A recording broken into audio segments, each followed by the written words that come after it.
रसूल अकरम सल्लल्लाहु अलैहि वसल्लम के सहाबी सैयदना अबू हुरैरा रज़ी अल्लाह तआला अन्हु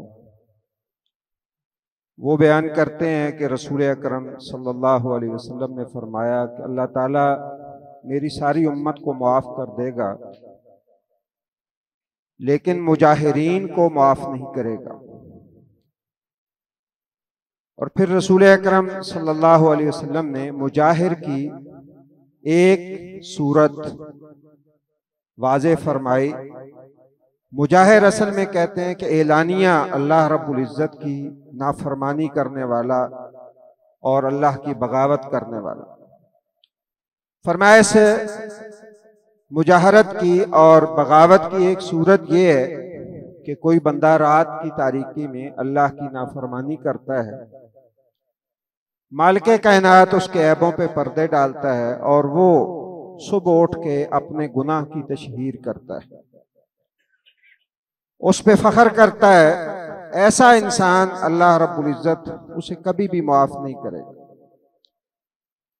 इस एलानिया गुनाह की एक सूरत यह है कि इंसान अल्लाह की मासियत और अल्लाह की नाफरमानी जो है वो करके उस पे इतराए, उस पे फख्र करे और उसे नदामत बिल्कुल ना हो। कल एक ताज़ियत पे जाने का इत्तेफाक हुआ, एक साथी फौत हो गए थे, तो वो लोग जहां ताज़ियत के लिए बैठे थे वो मस्जिद थी। मस्जिद के अंदर उन्होंने वो ताज़ियत के लिए बैठे थे एक तरफ। इस दौरान असर का वक्त हो गया।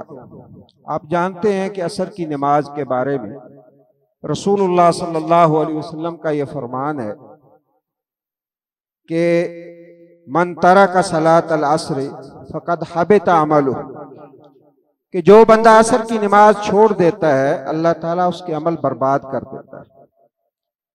और फरमाया कि उसका नुकसान इतना है कि अन्नमा वुतिरा अहलुहु व मालुहु, कि उसका माल भी बर्बाद हो जाए, उसके घर वाले भी सारे मर जाएं, तो जितना नुकसान है इससे ज्यादा असर की नमाज को जानबूझ के छोड़ने का नुकसान है।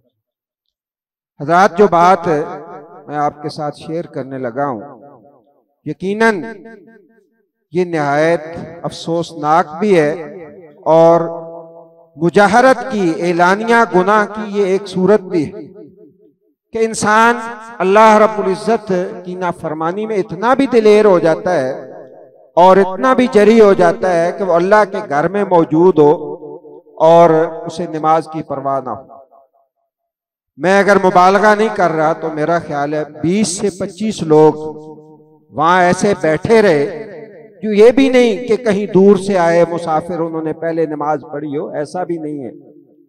और वो गपशप करते रहे, चाय पीते रहे, अखबारात पढ़ते रहे, लेकिन अल्लाह ताला ने उन्हें ये तौफीक नहीं दी कि वो उठ के नमाज पढ़ लें।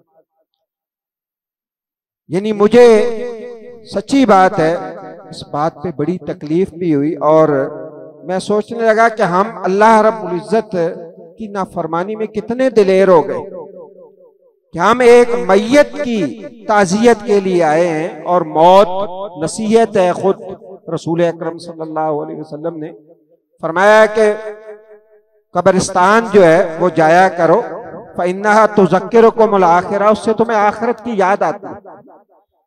लेकिन हम अल्लाह की बगावत और अल्लाह की मासियत में इतने दिलेर हो गए हैं कि हमें जरा परवाह नहीं होती कि हम अल्लाह की नाफरमानी कर रहे हैं। और भी बहुत सारी सूरतें, माजरत के साथ, यहाँ मेरे कई भाई जो है वो ऐसे होते हैं, बारहा अइम्मा किराम यहाँ ऐलान करते हैं, भाई शलवार टखनों से नीचे रखना नबी सल्लल्लाहु अलैहि वसल्लम ने इसको तकब्बुर करार दिया और इसको कबीरा गुनाह करार दिया कि 4 सजाएं अल्लाह के रसूल ने बताई हैं। लेकिन हम बड़े दिलेर हैं, हमारे अंदर कितनी जुर्रत है और हम कितने बहादुर हैं कि अल्लाह रब्बुल इज़्ज़त की बगावत करते हुए और अल्लाह के रसूल सल्लल्लाहु अलैहि वसल्लम की इस वईद के बावजूद हम टस से मस नहीं होते। ये एक नहीं, ये सिर्फ चंद मिसालें हैं। अपनी जिंदगियों का जायजा लें, हम किसकी नाफरमानी करते हैं, मेरी बात की क्या हैसियत है, किसी दूसरे की बात की क्या हैसियत है, लेकिन जिस मालिक और खालिक की बात आप रद्द कर रहे होते हैं और जिस पैगंबर सल्लल्लाहु अलैहि वसल्लम की बात को आप जो है हवा में उड़ा रहे होते हैं, आपको पता है उनकी शान क्या है। इसलिए हमेशा कोशिश करें कि अल्लाह की नाफरमानी से अपने आप को बचाएं। मैं नमाज की बात कर रहा था, रसूलुल्लाह सल्लल्लाहु अलैहि वसल्लम ने एक दिन नमाज पढ़ाई तो दो बंदे पीछे बैठे हुए, तो आप सल्लल्लाहु अलैहि वसल्लम ने फरमाया तुम मुसलमान नहीं हो? कहने लगे जी हम मुसलमान हैं, घर से पढ़ के आए। रसूलुल्लाह सल्लल्लाहु अलैहि वसल्लम ने फरमाया बंदा घर से नमाज पढ़ के भी आया हो, अगर वो मस्जिद में आ गया है और जमात खड़ी हो गई है तो उसके लिए जरूरी है कि वो नमाज पढ़े। इसलिए कोशिश करें कि अगर ऐसे मौके पर आप कहीं मस्जिद गए हैं, बेशक आपने नमाज पढ़ी हुई भी है, तो फिर भी आप जो है वो जमात के साथ शामिल हो और गुनाह किसी भी नौइयत का हो उसे छोड़ने की कोशिश करें। कभी भी आपके अमल से, आपके किरदार से ये चीज जो है वो अगर जाहिर हो गई कि इसे पता भी है ये जुर्रत कर रहा है अल्लाह रब्बुल इज्जत की नाफरमानी करने की, अल्लाह के रसूल की नाफरमानी करने की, यकीन जानिए हमारी कोई हैसियत नहीं अल्लाह के सामने। वो शहंशाह है, वो पकड़ने पे आए तो मामूली बात पे पकड़ लेता है। इसलिए मुजाहरत से बचें कि एलानिया अल्लाह रब्बुल इज्जत की नाफरमानी से बचें। भले आप वक्ती तौर पे ही शलवार ऊपर कर लें, जब आपको तंबीह की गई, आपको समझाया गया, लेकिन असल तो यह है कि इंसान मुस्तकिल छोड़े गुनाह को, लेकिन इंसान जो है वो सुनी अनसुनी एक कर दे, ये ना तो कोई इमाम का नुकसान कर रहा है, ना जमात करवाने वाले का नुकसान कर रहा है, ना किसी दूसरे शख्स का नुकसान कर रहा है, बल्कि इंसान अपना नुकसान कर रहा है। कोई भी गुनाह और मासियत इंसान से हो जाती है, इंसान होने के नाते गलतियां इंसानों से ही होती हैं और अल्लाह माफ करने वाला है। लेकिन शर्त यह है कि इंसान गुनाह को गुनाह समझे, अल्लाह की नाफरमानी को नाफरमानी समझ के उससे तौबा और इस्तगफार करे। अल्लाह ताला मुझे भी और आपको भी तौबा की तौफीक अता फरमाए और गुनाह की नौयत और संगीनी को समझने की अल्लाह ताला तौफीक दे। सुबहानक अल्लाहुम्मा व बिहम्दिका अशहदु अल्ला इलाहा इल्ला अंता अस्तगफिरुका व अतूबु इलैक।